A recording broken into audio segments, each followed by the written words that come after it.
tonight as hopefully part of a longer partnership with that particular organization, especially after working with several other organizations so far this term. Also, one other thing I'm going to bring up before we get on to the really exciting stuff. As you might be able to see, there might be some sort of random rubber ducks floating around. OC&C have very generously decided to sponsor the event this evening. So there should be some information. I know there are a couple of people here who I'm sure you could come up and talk to about that at the end. So without further ado, I'm going to pass on to Seb, who knows a lot more about the event this evening, and he's going to be doing the moderation. So Seb. Great, thanks a lot, Charles. Yeah, thanks a lot, everyone, for coming. Yeah, we are very delighted to host Professor Will MacAskill today, together with the Union Society. So Professor MacAskill has really kind of changed the way of how we think about doing good through his kind of two non-profit startups. First one, 80,000 Hours, gives career advice to young, talented graduates like a lot of the people here in this room on kind of high-impact ethical careers. The other one, Giving What We Can, encourages people to consider giving 10% of their lifetime income to the most effective charities. Beyond that, he became an associate professor in philosophy at Lincoln College, Oxford, at just 28, and is now an acclaimed book author and public intellectual. So please join me in welcoming Professor Will MacAskill.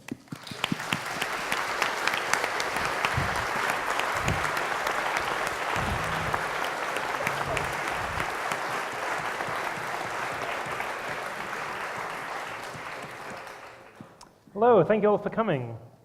I'm going to start off this talk with what I think is the single most important graph in the world today.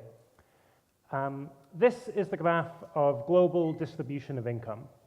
So this is what you get if you take everyone in the world and you line them up in terms of how much they earn per year. And if the world was completely egalitarian, it would just be a neat flat rectangle along the bottom of this graph. But as you can tell, the world isn't perfectly equal. In fact, it's exceptionally unequal. The vast majority of people are only earning a few dollars per day, but there are some people who you can see on the right-hand side of the graph who are earning vastly more. And this graph, in an important sense, is actually a massive understatement of the size of global inequality, because I've had to cut off the y-axis. I've had to truncate the graph. And if I wanted to accurately represent the global distribution of income, this graph would have to be about as tall as Mount Everest. So the question that I'm going to pose to you first is, where are you, or where will you be once you start earning on this graph? Most of us are we're not that surprised when we hear about global inequality. We know about movements like the Occupy movement, really decrying the 1%.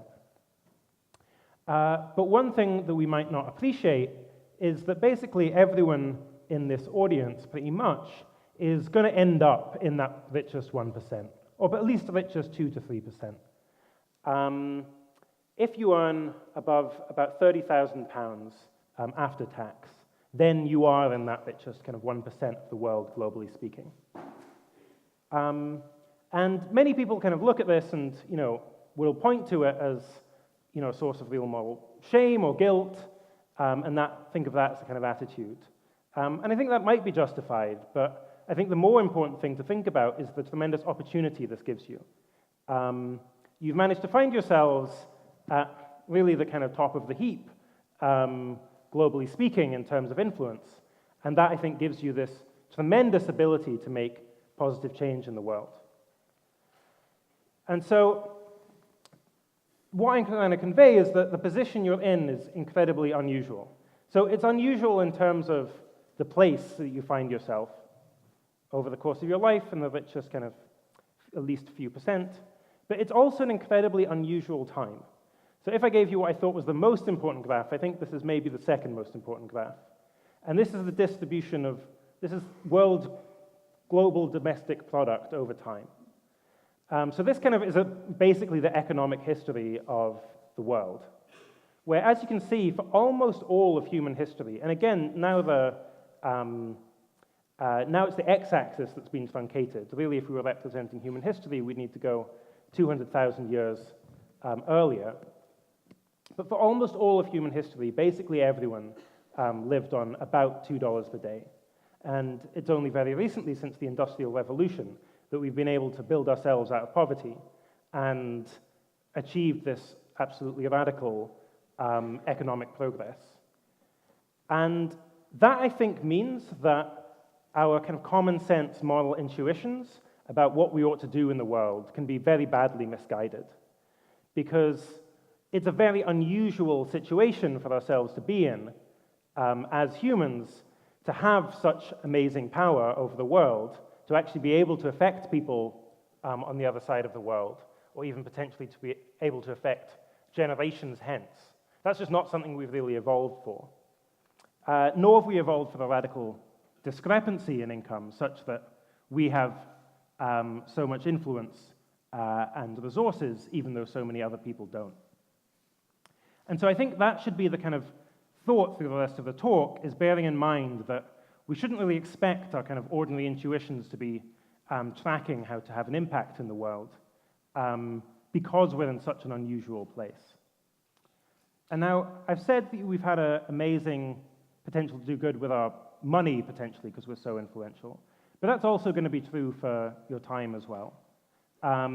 It's harder to quantify, so I'll normally talk about impacts that your money can have through this talk. But I think actually, if anything, your time, what you can do with your career is even more important. And if you find yourself at one of the most elite educational institutions in the world, you can almost certainly have a pretty big influence over the world if you put your mind to it. And you can see that, in statistics, such as if you look at the number of Nobel laureates or field medalists who come from Cambridge, it's extremely high. That is Angus Deaton, one of the most recent Nobel laureates in economics, who's also written about effective altruism a little bit, and is also Scottish, which is why I chose him. Okay, so most talks on altruism would end at this point. They would point to how much of an influence you have, in a sense how privileged we all are, and then say, well, in which case you should go and do something about it, make change. And that's what most of the kind of non-profit world is trying to do, is trying to get you, there's a website like dosomething.org, which is, the idea is just, you're trying to get people to do anything, some amount of getting off their seat and trying to make the world better. And that's not what this talk is about. I actually think even more important than trying to do something, trying to do some amount of altruism, is what you do.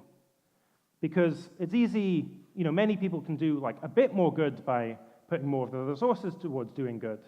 But I think that the differences in impact that you can have, depending on what you choose, that can be a factor of thousands or maybe even more. So this talk is about effective altruism, and its core question is just asking kind of how can I do the most good? So it's primarily a kind of intellectual movement and then also a social movement, putting some of the ideas that we've had into practice.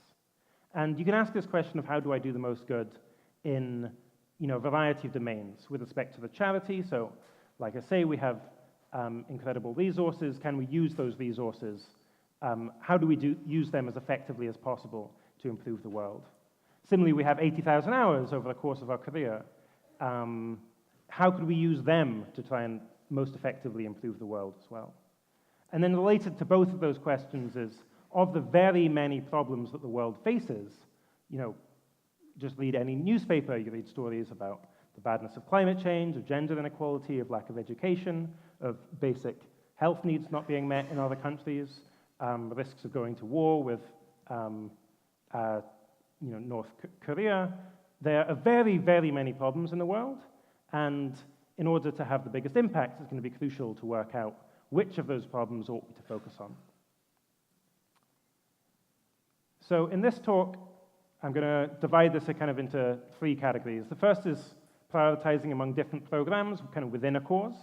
The second is then prioritizing between causes, so between different problems. And then lastly, talking about what to do now. And in the first case, the key thing that I'm going to be emphasizing is that it's not the case that different sorts of activity just do, like one does a little bit more good than the other, but the differences are radical. The differences are very large indeed. And again, that's very hard for us to get our intuitions around. So first, in the prioritizing programs. Again, we might be tempted to think that as long as you've got good intentions, then you're going to have a positive impact. But sadly, I think that's not true.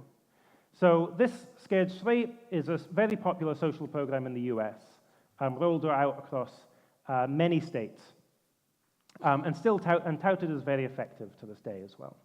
And the idea behind the program is it's a way of reducing juvenile delinquency. You take kids who've got into a bunch of trouble, committed minor crimes, and you take them to a prison, and you take them on a tour around the prison for a few hours.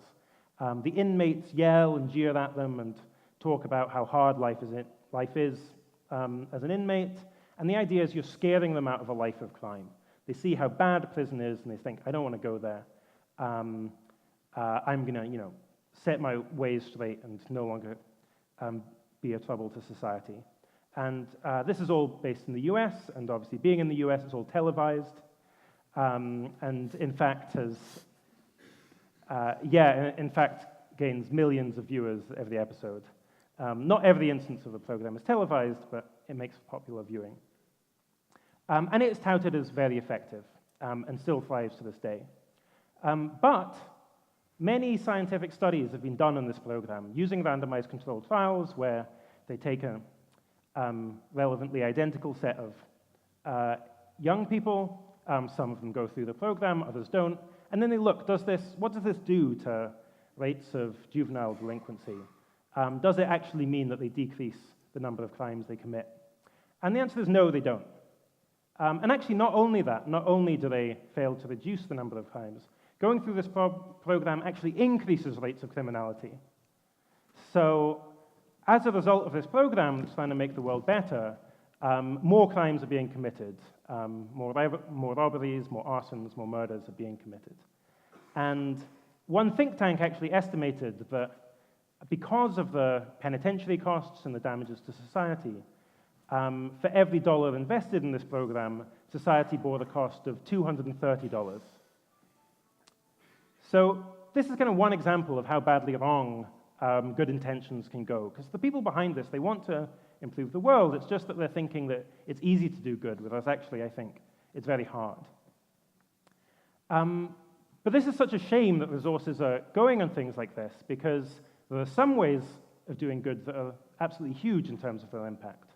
So here's my kind of second case study, which is the eradication of smallpox, which I think of as one of the greatest things that humanity's ever achieved. So it's eradicated in 1973. Smallpox over the 21st century killed more people than all wars, all political famines, all terrorist acts, and all genocides combined, including both world wars. Yet we managed to eradicate it. And we did so for an exceptionally small amount of resources, actually only $1.4 billion of today's money. And as a result, we saved somewhere between 60 and 120 million lives. It was actually so effective that it paid for itself basically within the year because you no longer had to treat so many people. And if you just do the math on that, you get the conclusion that you're able to save a life for about every $20 that was spent on this program. And in fact, it was so incredibly effective that even if you look at all foreign aid spending and assume that that spending did absolutely nothing, like was literally completely wasted, except insofar as we eradicated smallpox, you still get this cost per life saved of about $70,000. So, you might be familiar with debates on aid where people are arguing, is it effective or is it not? But they're not thinking, in this debate, very, very rarely, if at all, are people talking about, well, how good are the very best activities?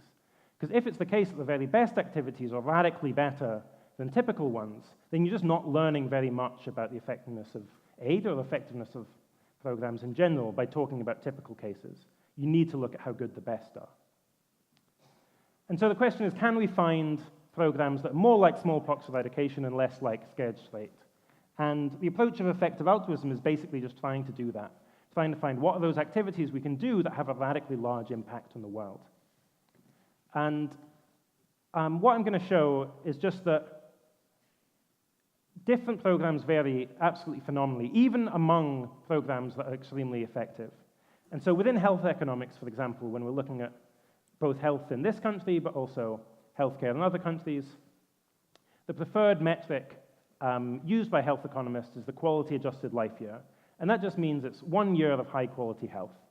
And they use survey data to make comparisons about people's level of health given different conditions and so on. And in the UK, people are willing to give 1 year of high-quality health, the NHS is willing to fund that if it costs about less than £20,000.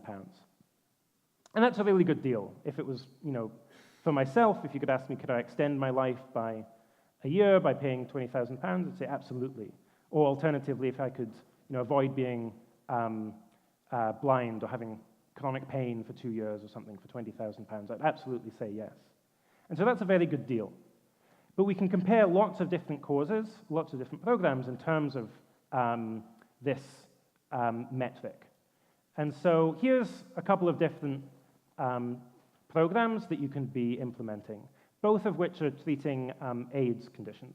So the first one is Kaposi sarcoma. It's an AIDS-defining cancer. It means if you have HIV and you have this cancer, then by definition, you have AIDS. And it's still pretty good. It's not above this £20,000 per QALY bar that the NHS sets, but it's really not bad. Compare it with antiretroviral therapy, and antiretroviral therapy is looking much better. You're providing a much larger benefit to people with the same amount of money. But we can compare all sorts of different things. We can look at the transmission of HIV during pregnancy. How much of a benefit does that provide to people? Looking considerably better again. We're getting several times as much benefit in terms of improvements of people's lives with the same amount of money. Looking again to condom distribution, again, we can do maybe twice as much good, providing twice as much benefit with the same amount of money by implementing a different program. But the great thing about this metric is you can look at many different sorts of healthcare program. So this is distribution of bed nets. It costs about just a few pounds to provide one bed net that will protect 2 children from malaria for 2 years. And here we'll see it's absolutely exceptionally cost-effective. And it's in fact so effective that the graph representing Kaposi sarcoma, which I thought was a really good use of money, all other things being equal, you now actually can't distinguish it from zero. And so here you're providing quality-adjusted life years for something on the order of, $100 or £100. So you've got some exceptionally good uses of money. And this isn't the only case in which you see this distribution where some ways of doing good are so much greater than others. You can see it if you look at education as well. So this is Michael Kramer and Rachel Glenister. Rachel's now just become the chief economist of the Department for International Development here in the UK. And they discovered, they were looking at a variety of different educational programs in developing countries and discovered that just lots of firstly they discovered lots of the things that were kind of tried and tested, like distributing textbooks, actually weren't effective at all when you subjected them to greater scrutiny. But then they also discovered that even within the activities that work very well, the things that we think, yeah, this is a really good use of money, again, you're getting something like a factor of 100 between the programs that are merely very good and the ones that are the very best. And I don't need to go through it here, but it's actually, a factor of kind of 500. And even that graph is almost indistinguishable from zero. In a developed country, that would still be a kind of extremely good use of money. And at the time, at least, they discovered or had suggestive evidence that deworming of school children could be exceptionally effective in terms of getting more children to school. Okay, so that was the idea of prioritizing among programs, all within the same cause of improving the lives of people in extreme poverty. But I actually think that the bigger question, bigger both intellectually, but also bigger in terms of practical importance, is prioritizing among causes, where we shouldn't think it kind of obvious what the best way of doing good is or the best problem to tackle is. I mean, one way of seeing this is just, we've already seen that kind of the money we can spend can do so much more good in developing countries than in rich countries, simply because people in rich countries are better off, so the lowest hanging fruit in terms of improving their lives has already been taken. So, compared to that £20,000 barrier that the NHS spends, which is a good use of money, you can do something like 100 times as much good. But the thought might be, what are the other kind of biggest moral problems of our time? In just the same way as, when we look back through history, we see, abolition of slavery or women's suffrage as kind of the great moral battles. what are the things that we should be thinking about now in terms of the areas where we can have the biggest impact? And that's really where the kind of cutting edge of effective altruist thought is at the moment. And we use kind of set of heuristics to distinguish between different problems. We try and look at problems that are the largest in scale, where we're measuring scale just by how many individuals are affected and by how much they're affected by this problem. The most tractable, because if you can actually focus on a problem that you can't make any progress on, then you're not going to do very much good. It's a problem that we don't have perpetual motion machines, but it's not a very good use of time to try and develop one, because as far as we know, it's impossible. And then finally, what's the most neglected? Where in general, the less resources that have been put towards an area, the more good you're going to be able to do on the margin, because again, the best opportunities haven't been taken. So for example, polio is a very large problem, actually very tractable. We know how to eradicate it, and we've seen other eradication efforts work in the past. But it's just not really clear that, at least as a funder, you can do anything in addition, because the Gates Foundation have publicly committed to say we were just going to keep funding this until polio is eradicated. And so even though it's a big problem, it's just not something that you're going to be able to have much of an impact on. And so I'm going to mention just some of the causes that effective altruists have ended up kind of prioritizing. And that's not to say that this is a complete list. In fact, I'm certain it's not a complete list of the most important causes. There are many other things, including things I work on, that aren't here. But I think it is the three that tend to be focused on the most. And I think there are three areas where you can have a truly enormous impact. And those three areas are fighting extreme poverty, which I've talked about a little bit, improving farm animal welfare, and reducing existential risks. I won't be able to give you kind of a full argument about why these three compared to all of the millions of problems the world faces, but I can give you a little bit of motivation. So in the first case, fighting extreme poverty. So we've already seen that you can have a huge impact through global health. Eradication of smallpox is a great historical example, but simple things like distributing bed nets, we already know is very effective. And so again, we can think in terms of this framework. The scale, 700 million people living on less than $1.90 per day. Where that is purchasing power parity adjusted, that means what $1.90 would buy in the United States, so or kind of about £1.50. That's, think a couple of bags of rice. It's really astonishing how little people in the world live on. It's a cause that's extremely tractable. We really have very large amounts of evidence, at least on the micro level, in terms of what works and what doesn't, with respect to improving the lives of those in poverty. Maybe much less clear what drives growth on a kind of grand scale, but at least on the kind of micro level of improving people's lives, we actually have pretty good evidence. You can do randomized controlled trials. And within global health, there's a very strong record of global health improving people's lives, as distinct from economic development in general, which is more mixed. And then in terms of neglectedness, you can look at just how much money is spent on this issue, which is about $250 billion spent on aid each year. Sounds like a lot, but it's very small compared to the size of the problem. Second, then, is improving the welfare of farm animals. The kind of focus of this is for a number of reasons. So, one, in terms of the scale of the problem, I think basically everyone agrees that non-human animals suffer, they're capable of pain, that all other things being equal, it's important to alleviate that suffering if you can. So if you see a cat or a dog in distress, people are very inclined to help. If you see a bird with a broken wing, people are very inclined to help. We think it's very bad if people torture animals, for example. What people don't appreciate most of the time is just quite how bad the conditions are on factory farms.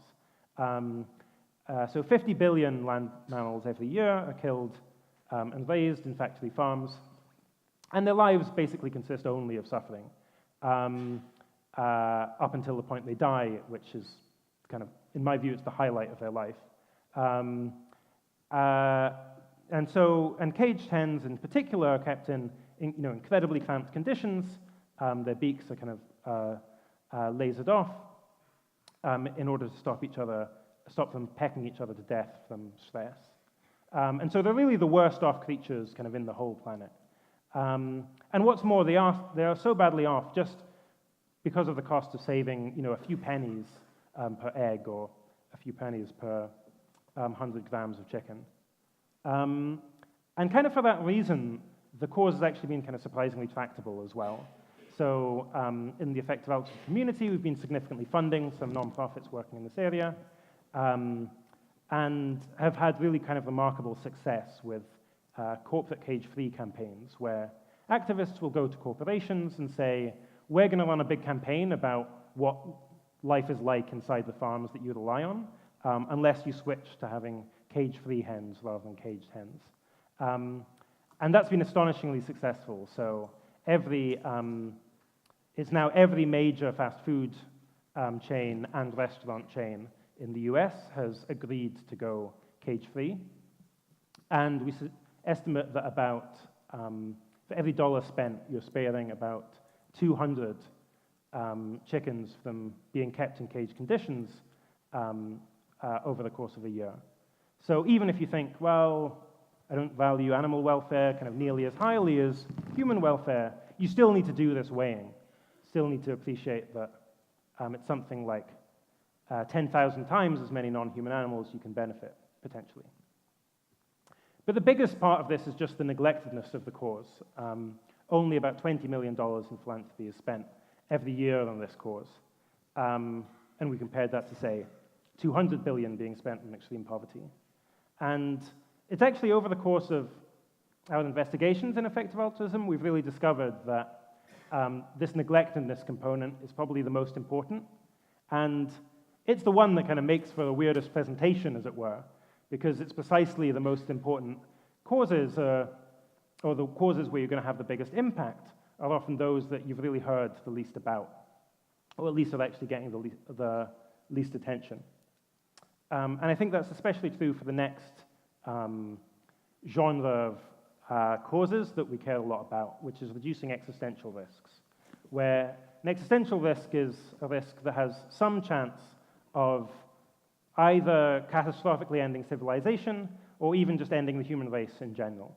And no one's claiming that these are like definitely going to happen. No one's claiming even that the probabilities of this happening over the next 100 years are large. But they are somewhat significant. And so the question is just, well, how bad would they be? So in terms of their significance, which you can think about in terms of the scale, there's obviously the probability of it happening. So over the 20th century, there was some risk of truly global catastrophe or even human extinction coming primarily from nuclear war.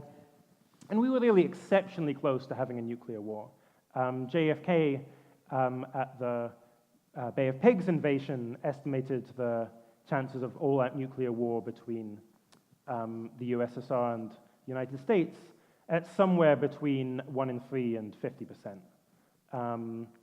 Then there are many examples throughout the 20th century of kind of very close calls where it ought to have been the case that a certain military officer should have launched nuclear weapons, but defied protocol and so didn't do it. So we really came very lucky. Extreme climate change can be another example. Again, I don't think this is the most likely most likely scenario for climate change. Climate change is going to do a lot of damage, but it's only in kind of worst case scenarios that it's really posing a threat to civilization as we know it. But then I think most importantly and most tractably are developments that we're making now over the 21st century, so technologies that don't yet exist but are incredibly powerful. So one is synthetic biology. So if you have the ability to engineer a virus that has the contagiousness of the common cold, the latency period of HIV, and the fatality rate of Ebola, then you could infect everyone in the world with a virus that is 99% fatal before anyone even knows that anyone has it. So it's really getting to the stage where we are, we're already able to design some novel viruses. That's getting easier and easier, and therefore poses a significant risk that this sort of thing could be accidentally created and leaked out or deliberately created by a terrorist group. And then artificial intelligence,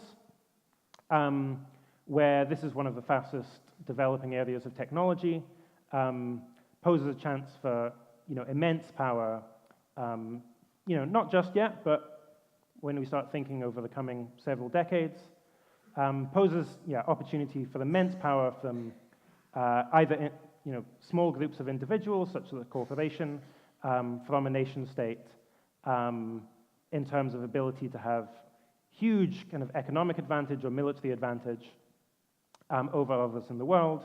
There are also worries about artificial intelligence being misaligned with the goals that you set it. This is a very common problem in artificial intelligence. You set it with some goals, like trading on the stock market, and you find that suddenly it's trading stocks for $1 billion per stock. This happens. It's called flash crashes. And so the worry is that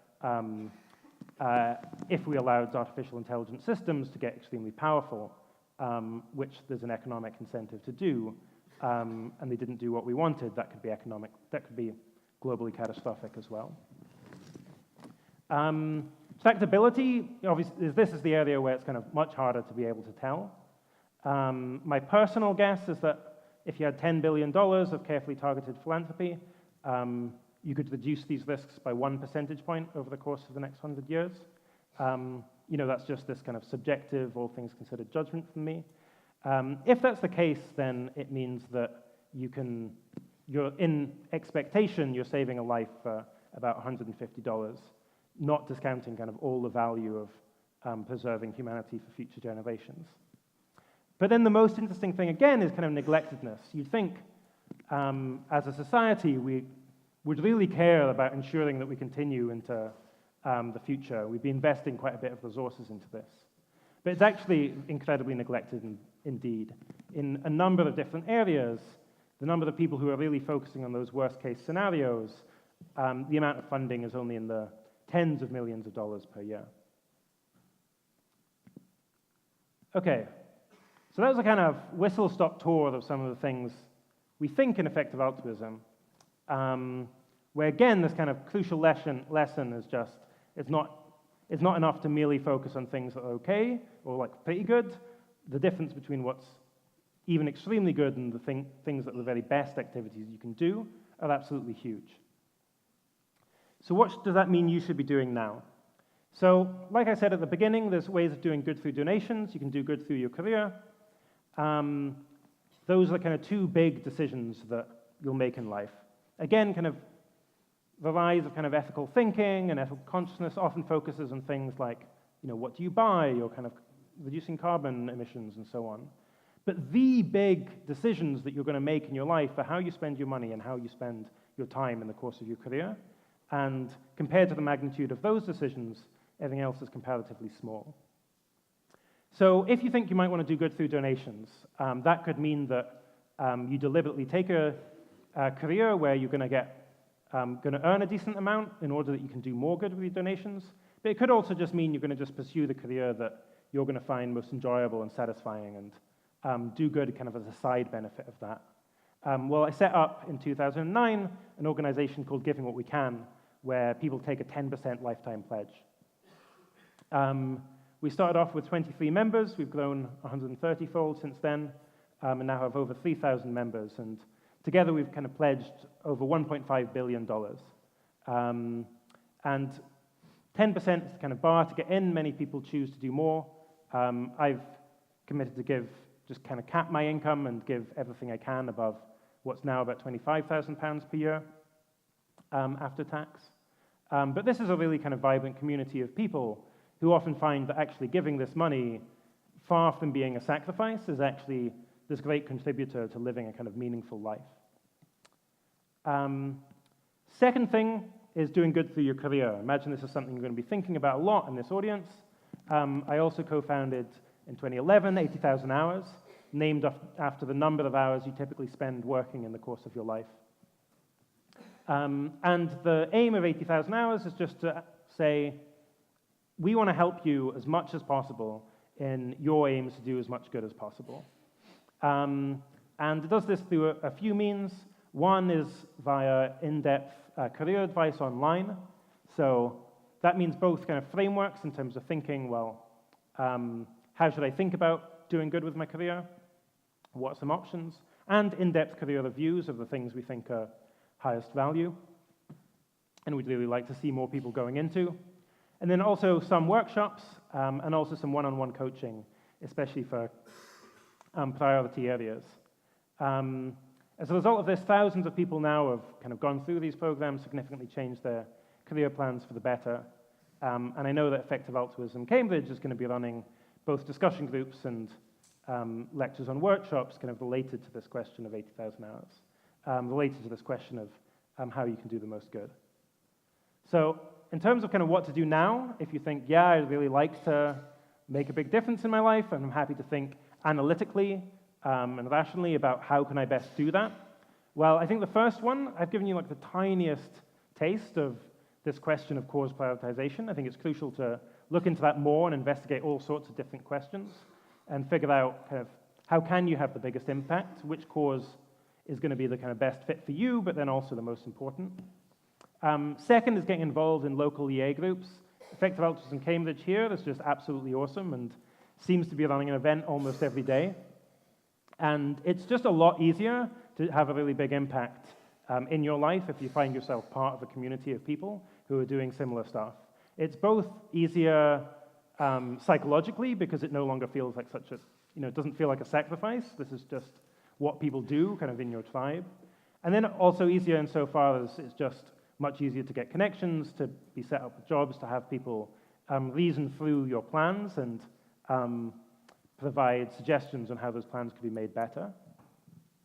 And then relatedly, I think, in terms of what you might be thinking with respect to like, what could I be doing now in order to have a big impact, I'd actually say that the most important thing in terms of the impact you'll have is deciding what you do with the rest of your life.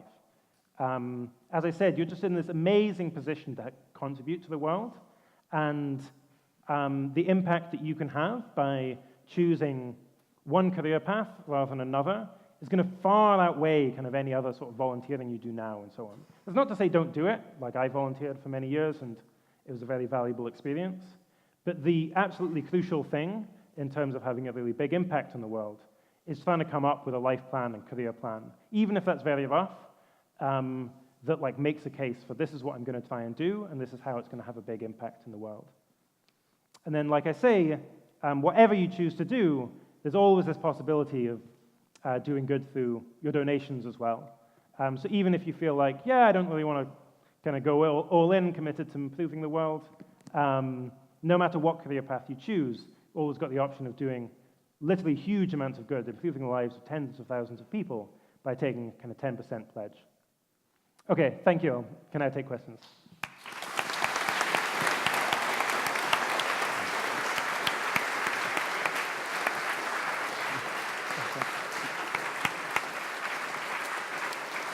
Yeah. Yeah, thanks a lot, Will, for your talk. And I think now there's a good opportunity for if anyone has like any questions to Will. In the meantime, just I want to raise your attention to the feedback forms you find on your chair. So it would be, we love data, so it would be really great if you could find some time while we're asking the questions to fill these out. So does anyone have any questions for Will? Yeah, shall we start at the back? Yeah. Yes, my question would be, I know you're now a professor of philosophy. How did you build your own career plan? Where does that fit into? How do you think that with what you're doing now, you're doing the most best? Okay, terrific. Yeah, it's a great question. So I partly set up 80,000 hours because I felt I was so clueless, age 18, and really had no, I felt like I had no guidance at all. And, I knew I wanted to do something that made a difference, but I would think the most abstract, superficial thoughts, like, oh, maybe I should work in nonprofits, but like Oxfam or something, but aren't they just a Band-Aid? Maybe I should work for the UN, but isn't the UN just completely corrupt? And so I was very, the whole process just seemed incredibly scary. And so I was like, well, I really enjoy doing philosophy. I'm just going to continue that into graduate school. Later, I started to think a little bit more rationally about this. There's a big question about how how much weight you place on your kind of comparative advantage or where you have kind of particular skills. And for me, actually, I just had the attitude of I'm going to do whatever does the most good at the time. And like, if I don't think I'm going to be good at something, I'll get good at it. And that did mean I spent a bunch of time setting up organizations and so on, which isn't really my natural skill set at all. Now things are quite different. Now it's the case that we have this community of thousands of people around the world, and that means that people can really specialize a lot more, and you can think much more about what are the things you're unusually good at, what are the things you're most excited about. And so in my own case, that means I'm more interested and naturally curious about kind of ideas and the intellectual side of things, and so that's kind of what I plan to focus on. Whereas other people might be more, thinking they're going to be better at building an organization and so on. In my own case, one thing I did was just keep my doors open as much as possible. I think I got pretty lucky that I managed to pull that off, so I'm not sure it's replicable, but one thing that is very important is like most of the impact you're going to have comes not in the first few years of your life, but over the next 30 or 40 years. And so I kept the door open for both academia and doing kind of full-time nonprofit entrepreneurship for as long as possible. And I really didn't think I was going to be able to get a permanent position, especially not Oxford, but because of I thought for many years that maybe I'd quit academia in order to do the nonprofit stuff full-time. But I just, at every stage, kept saying, okay, well, I should at least apply for postdocs, for example, or apply for these positions because that gives me at least the option of continuing. And I'm very glad I did that because it now means that I was able to build this community that's large enough that people who are far better at me at running organizations can do that, and I can get back to reading books and things like that. Yeah, any other questions? Yeah, shall we just do it at the front here? Hello, I have two questions, and the second one might affect your answer to the first. So can I ask them separately? Is that okay? So the first one is more from your training as a philosopher. Can you be consequentialist about effective altruism in the sense that can you cause some small bad to get a greater benefit globally? Okay, yeah. Do you think that's reasonable? Yeah, I mean, so in general, I think that people should steer very far away from ends justify the means reasoning. I think if someone's like, oh, well, this'll, I'll be killing one person, but I'll be saving 3. I'm just like, don't do that. Please, PSA kind of thing.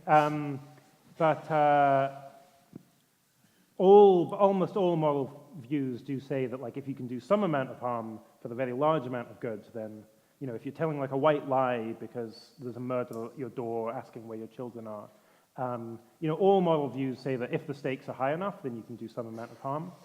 I think it's also the case that just if you try and do anything in the world, you're going to do some amount of harm. Like become a doctor, you're going to end up accidentally mistreating some of your patients.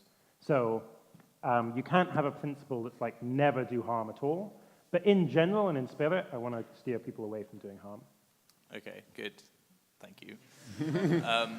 I know the trap. Don't worry, I know the trap you're attempting to set me up for. So the second question then is more relates to global poverty disparities and farm animals in a slightly different way.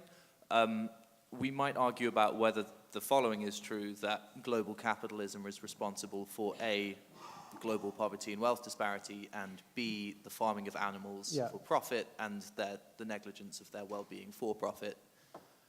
Would then a violent revolution against capitalism be justified? Yeah. I mean, so I've had like many very long conversations with people who do believe this. And I just think there's this deep empirical premise where if I think like what's causing the horrific suffering we're investing in factory farms, what's causing extreme poverty, the answer isn't the private ownership of property. That's way down my list on terms of causes. like, if we lived in, like, you know, a statist society, would I expect animals to be treated incredibly badly? And I'm like, yes. The deeper thing is, like, the attitudes that we have. Similarly, if we lived in a statist society, would I expect the poor to be better off? And I'm like, no. I mean, there are certain things. Now, but the bigger problem is just, like, I think that, like, talking about global capitalism or something is just, like, way too abstract and vague. What I want to do is, like, dig into, like, particular policies. So it's like, would ending the common agricultural policy, how much would that improve the global poor? Could changing, like, what policies could we change? Like, are there ways we could decrease regulatory capture in general, which means that the agricultural industry doesn't have such incredible regulatory capture over, over the government, which it does at the moment. And then I'm like, so there's tons of policy things where I'm like, yes, really excited. But, like, when I see them, it's not like it maps to, like, some kind of vague global capitalism. The first one is like, no, we're doing kind of partial subsidies for people who have a powerful lobby. The second is, like, again, kind of regulatory capture for people that have a powerful lobby. And that's just orthogonal to the kind of question of capitalism versus socialism. And then in the cases where we've tried to install kind of socialist governments in poor countries, it's got a pretty bad track record. So that's my kind of general attitude to it. Okay. Thank you. Yeah, shall we do the gentleman on that?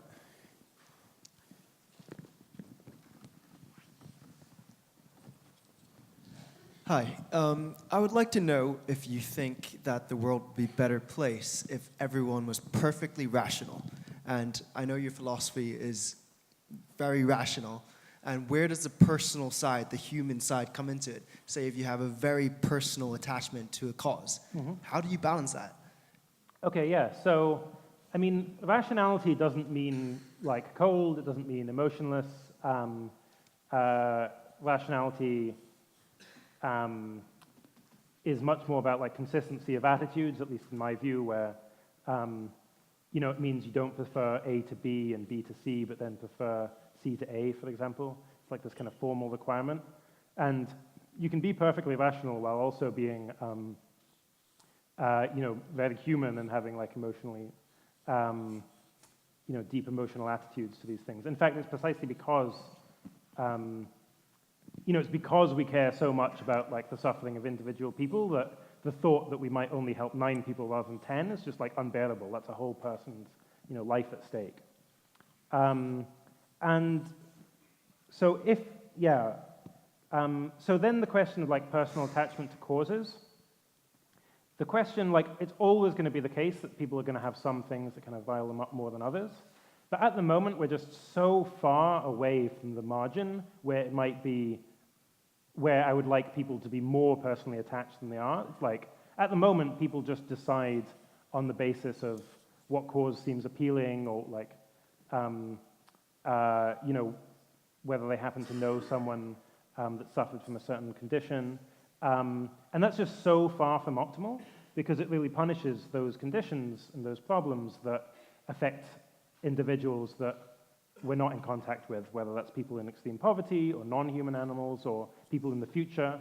And so at the moment, if we have an attitude of, like, no, go with what cause moves you, it's just systematically going to privilege a certain small number of causes. And so, yes, I do think at some point it would be the case that I'd say, hey, well, maybe we're getting a bit too robotic about this stuff. But that's just so far from where we are now. Cool. Any more questions? I see lots of people on this side. Maybe, just at the back, over there. Oh, just wait for the microphone, please.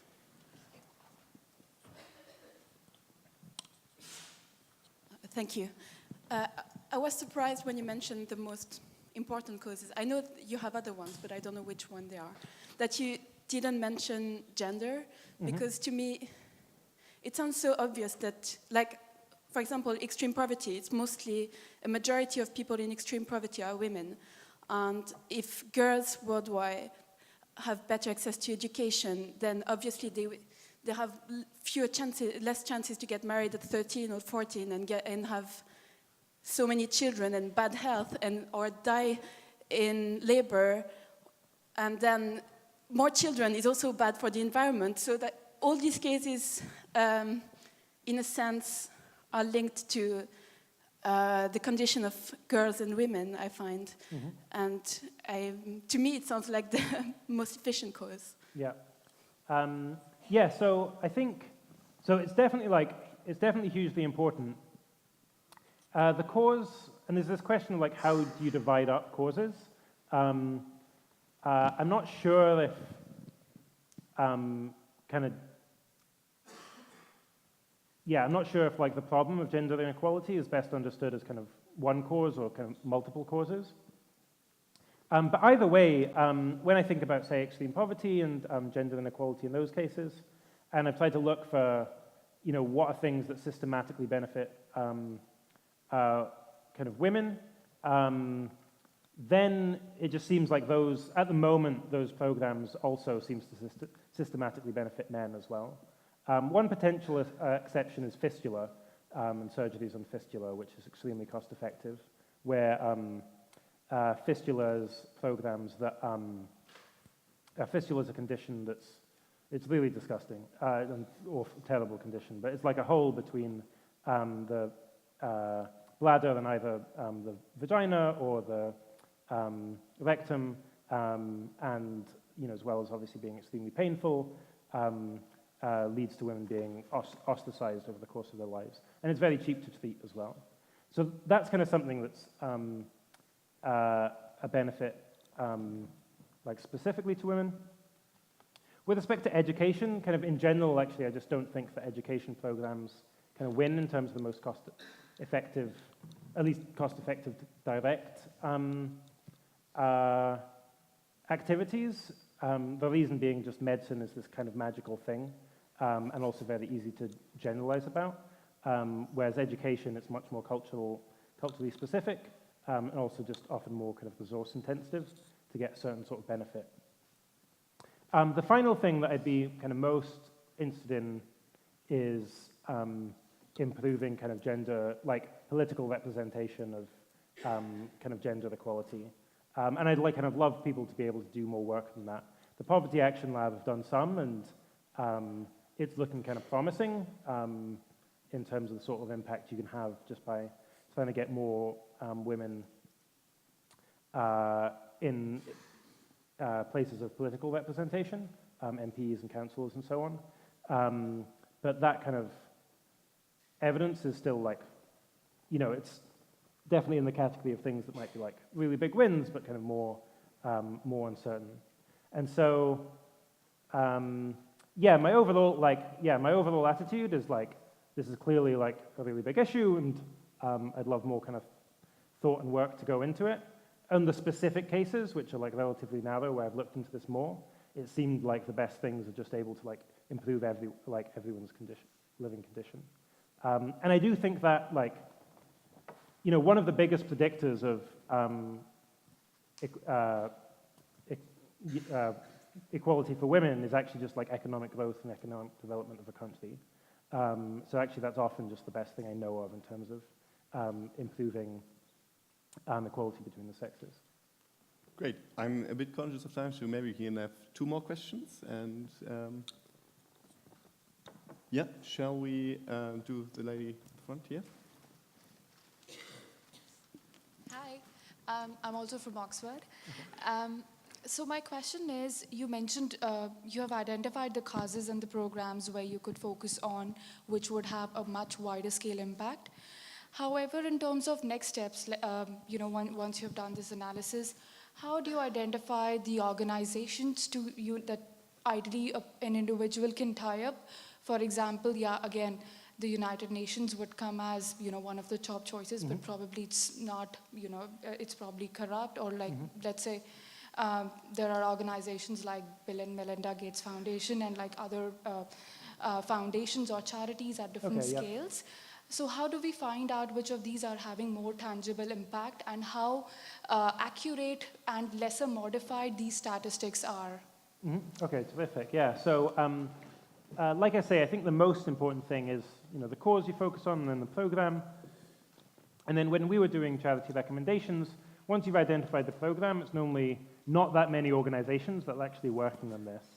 And then within the organization, you want to look at how transparent is it? So is it freely sharing information with you?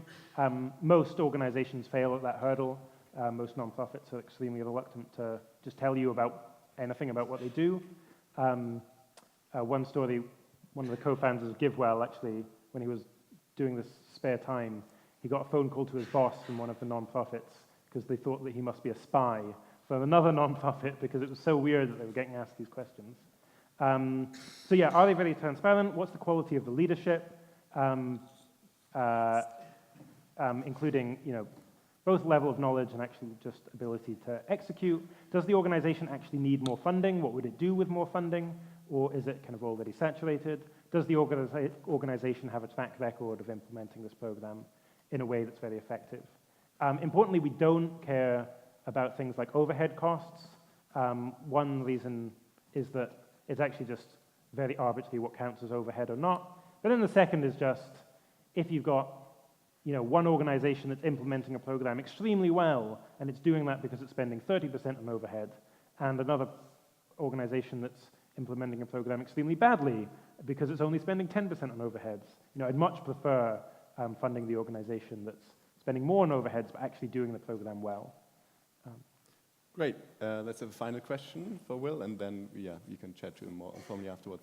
Maybe just the gentleman there.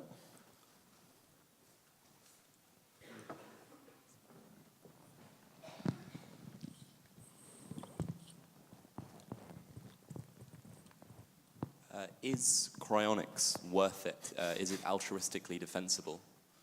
No, I don't think so. I mean, it's perfectly defensible. Look, it is if you're in the, I encourage people to divide a kind of charity budget and personal expenditure. And for people of your age, cryonics isn't very expensive. It's like a few £100 a year or something. Is it a really good, optimal use of money in an altruistic sense? Then, no. But in the same way as all other sorts of things you might do to benefit yourself, the answer might be no. There's a second question then, is it a good use of money prudentially speaking versus, should you sign up for cryonics rather than just have a nicer time kind of while you're alive? I think my view is no. It involves people's preferences a lot. I'm just really scared about the outcome where I wake up and I'm just like a rat, equivalent of a rat being experimented on. And I don't really see a case where people in the future would, bring you back to life for any reason except to experiment on you. It's like a world I just can't really imagine where somehow these you're post-singularity, but all the contracts are still in place that they want to benefit people who are hundreds of years ago. That's my kind of overall view. Great.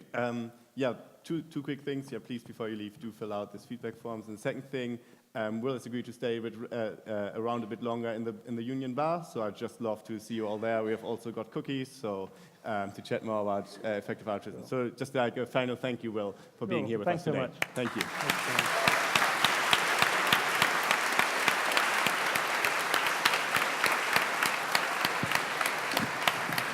Oh.